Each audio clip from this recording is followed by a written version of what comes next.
कहानी की शुरुआत में हमें एक एलियन स्पेसशिप को दिखाया जाता है जो पृथ्वी की तरफ बढ़ रही होती है। इसके बाद एक स्पेस स्टेशन को देखते हैं जहां एक साइंटिस्ट कुछ इंफॉर्मेशन पृथ्वी की तरफ भेजने की कोशिश करती है। वो एक वैज्ञानिक से बात भी कर रही थी जो कहता है यह इंफॉर्मेशन तुम्हें अर्थ पर पहुंचानी होगी। इसके बाद उस सूचना को एक की में सेव करके अपने गले में डाल लेती है। इसके बाद हमें पृथ्वी पर एलेक्स नाम के लड़के को दिखाया जाता है। वो नॉर्मल बच्चों से अलग होता है जो गैजेट और इलेक्ट्रॉनिक में उसकी बहुत रुचि होती है। उसका कोई भी दोस्त नहीं है। उसकी मॉम बताती है उसे summer camp rim of the world भेज रही है ताकि वो बाहर जाए और नए दोस्त बनाए और एंजॉय करे। एलेक्स के डैड नहीं थे। उसकी मॉम पूरी कोशिश करती है ताकि एलेक्स को अपने पिता की कमी ना हो। एलेक्स अपने डैड की याद में उनकी वॉच पहने रखता है। अब सीन चेंज होता है। हमें जेन नाम की लड़की को दिखाया जाता है। वो अपने पेरेंट्स के साथ एयरपोर्ट पर थी। वहाँ ऑफिसर उससे सवाल पूछ रहे थे क्योंकि वो जिस को अपने गार्जियंस बता रही थी वो उसके जैसे नहीं लग रहे थे। थोड़ी देर बाद ऑफिसर उसे जाने देते हैं। बाहर जाने के बाद जेन उस आदमी को पैसे देती है, यानी सच में वो उसके गार्डियन नहीं है। हमें यहाँ पता चलता है जेन भी रिम ऑफ द वर्ल्ड जाने आई है। फिर हमें एक लड़का डैनी को देखते हैं जो रिम ऑफ द वर्ल्ड जाने को बहुत एक्साइटेड था। इसके बाद हम उन तीनों को कैंप में देखते हैं। एलेक्स जेन से बात करने की कोशिश करता है पर जेन उसे इग्नोर करके आगे चली जाती है। इसके बाद एलेक्स की मॉम गुड बाय हग करके चली जाती है। अब कैंप में इन सभी को एक टास्क दिया जाता है जिसमें इनको दूसरी साइड जाना होता है, मगर एलेक्स को ऊंचाई से डर लगता है। जिसके बाद उसे सभी बच्चे चिल्लाने लग जाते हैं। रात को घूमते समय वो फिर जेन के सामने आता है लेकिन कोई भी एक दूसरे से बात नहीं करते। फिर अगले दिन सभी बच्चे गाड़ी में बैठ जाते हैं। उन्हें आज की ट्रेनिंग के लिए गाइड किया जा रहा था, मगर जेन को यह सभी बोरिंग लगता है इसलिए वो यहाँ से जाने लगती है। जेन एलेक्स को देखकर उसके पीछे जाने लगता है। जहाँ वो पोस्टर पर बनी लोकेशन पर पहुँच जाती है वो उसे देखकर बहुत ज्यादा खुश होती है। एलेक्स भी वहाँ पहुँच जाता है। इतने में डैनी भी उसका पीछा करके वहाँ पहुँच जाता है। एलेक्स बहुत डर रहा था। वो एलेक्स की डर खत्म करने के लिए उसे पहाड़ की चोटी पर ले जाता है जिससे एलेक्स और ज्यादा डर जाता है। इतने में गैब्रियल भी वहाँ आ जाता है जो डैनी को छोड़ने को कहता है, जिससे वो चिढ़ जाता है और अपने कराटे स्किल से उसे डराने की कोशिश करता है, लेकिन वो उसे अपना थप्पड़ मार के उसे नीचे गिरा देता है। फिर वो चारों वहाँ इकट्ठा हो जाते हैं। तभी वहाँ आसमान से उन्हें आवाज सुनाई देती है। अचानक उनके फोन पर मैसेज आता है जिसमें उन्हें शेर को छोड़ने को कहा गया था क्योंकि यहाँ पर एलियन का अटैक हो चुका है। वो चारों भाग कर अपने कैंप पर जाते हैं, मगर वहाँ पहुँचकर देखते हैं सभी लोग वहाँ से जा चुके हैं। तभी वहाँ पर एलियन की स्पेसशिप और आर्मी की फाइटर जेट के बीच में युद्ध चल रहा था, इसलिए गैब्रियल उन सभी को कहता है उन्हें रिम ऑफ द वर्ल्ड जाना चाहिए। जब वो वहाँ पहुँचते हैं तो देखते हैं वहाँ एक आदमी के अलावा सभी लोग उन्हें छोड़ के भाग चुके हैं। फिर वो अपनी फैमिली से कांटेक्ट करने की कोशिश करते हैं। तभी एलेक्स कहता है यहाँ पर ब्लास्ट होने के कारण टेलीफोन या कोई गैजेट भी काम नहीं करेगा। जैसे ही वो बाहर आते हैं सभी चौंक जाते हैं। जहाँ घमासान युद्ध चल रहा था वो बच्चे डर के भागते हैं। तभी उनके पास एक स्पेसशिप आके गिर जाता है और उसमें से एक लेडी बाहर आती है। वो मरने से पहले एलेक्स को एक की देती है और कहती है यह कि तुम जेबीएल फैसिलिटी के डॉक्टर फील्डी को देना है। तभी वहाँ एलियन आ जाता है और फिर सभी बच्चे उसे देख वहाँ से भाग जाते हैं। वो लेडी जख्मी होने के कारण भाग नहीं सकी और वो एलियन उसे मार देता है। वो बच्चे भागते हुए एक रूम में आ जाते हैं। तभी वहाँ बेबी एलियन उनका पीछा करके उनके सामने आ जाता है। वो जैसे तैसे अपनी जान बचाकर बाहर आ जाते हैं पर वो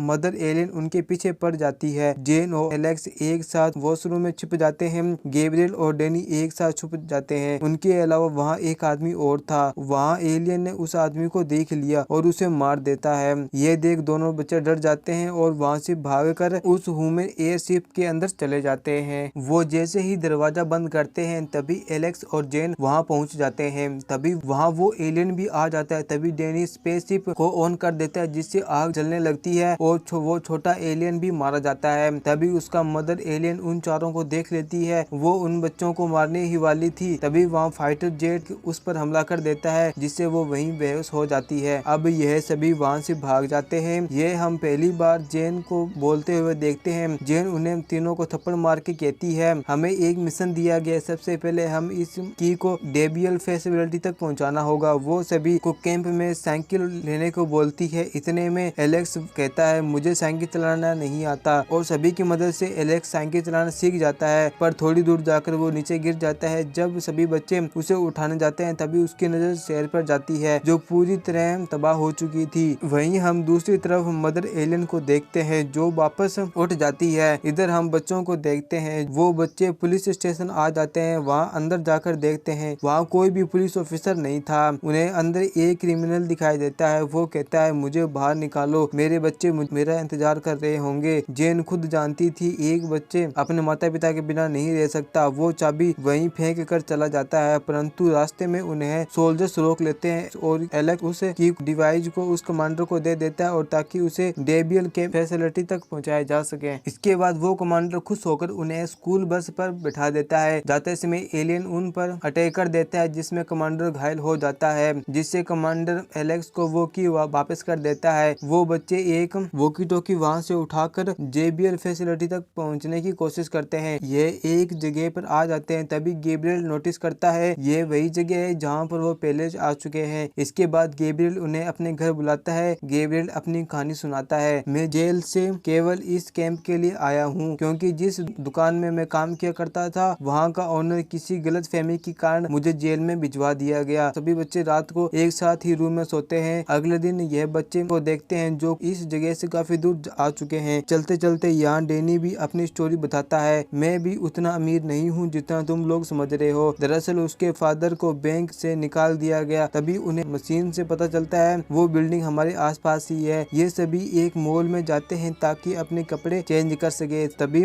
जेनी यहाँ अपनी स्टोरी बताती है, मैंने अपने गार्जियंस को खुद ही छोड़ दिया, वो मुझे पसंद नहीं करते थे। इसके बाद सभी सैड हो जाते हैं। फिर जेनी कहती है अब तुम मेरी फैमिली हो ना, उदास होने की क्या बात है। वो सभी एक कार में बैठकर अपनी मंजिल की तरफ आगे बढ़ते हैं। तभी वहाँ एलियन उनके कार के ऊपर आ जाता है जिससे डरकर सभी बच्चे नीचे कूद जाते हैं। जिसके बाद वो एलियन कार के साथ ब्रिज के नीचे गिर जाता है जिससे वो एलियन उस कार के नीचे दब जाता है। फिर एलेक्स बताता है मुझसे वो की कार में ही गिर गई। तभी डैनी फैसला करता है वो नीचे जाकर की को लेकर आएगा। वो की को हासिल कर लेता है। तभी वो एलियन डैनी पर अटैक कर देता है, पर डैनी जैसे तैसे अपनी जान बचाकर अपने दोस्तों के पास आ जाता है और जेबीएल फैसिलिटी तक पहुंच जाता है जहां देखते हैं सभी लोग मर चुके हैं और डॉक्टर फील्डिंग भी मर चुका है। वो सभी वहां एक जनरल से बात कर वो उन्हें इस पूरे वॉर की फोटो दिखाता है। जिसके बाद वो जनरल कहता है तुम्हारे पास जो की है उससे तुम मदर एलियन शिप को खत्म कर सकते हो, उसमें कुछ कोड है। अब वो चारों के पास एक नया मिशन आ जाता है। एलेक्स जो बहुत होशियार था वो जेनी को अपना वॉच देकर कहता है जाओ और जनरेटर ठीक करके आओ। एलेक्स खुद ऊपर जाकर कम्युनिकेशन डिवाइस को ठीक करने लग जाता है। जेन जनरेटर ठीक कर चुकी थी और गैब्रियल भी उस की को मशीन में फिट कर चुका था। अब एलेक्स को देखते हैं जो अपने डर का सामना करता हुआ उस टावर पे चढ़ने की कोशिश करता है और उसे ठीक कर देता है, पर उसके पीछे एलियन भी आ जाता है। उससे बचने के लिए एलेक्स केबल पकड़कर टावर से नीचे आ जाता है। अब गैब्रियल को उस सिस्टम को ऑन करने के लिए एक कोड डालना था। गैब्रियल भुलक्कड़ होता है, अगर वो एक भी गलत नंबर डाल दे तो दुनिया पूरी खत्म हो सकती है। यहाँ डैनी अपने ब्लड से उस पेज पे कोड लिखता है। आखिरकार उन बच्चों ने उस डिवाइस को चालू कर दिया। वो शिप ऑटोमेटिक ही अपने लेजर से उस एलियन शिप को डिस्ट्रॉय कर रही थी। हम एलेक्स को देखते हैं, वो एक रूम में चला आता है, उसके पीछे वो एलियन भी चला आता है। एलेक्स गेंस पाइप पर फायर करके उस एलियन को मार देता है। इधर ये गैब्रियल और जेनी भी उस मशीन की मदद से शिप की तरफ अटैक कर देते हैं जिससे वो शिप तबाह हो जाती है और दुनिया बच जाती है। मूवी के एंड में हम देखते हैं एलेक्स अपनी मोम से मिलता है और यहाँ पर पूरी दुनिया इन चारों को अपना हीरो समझ रही है। इसी के साथ ये मूवी यहीं पर समाप्त होती है। आप वीडियो को लाइक, चैनल को सब्सक्राइब जरूर करें। Thanks for watching.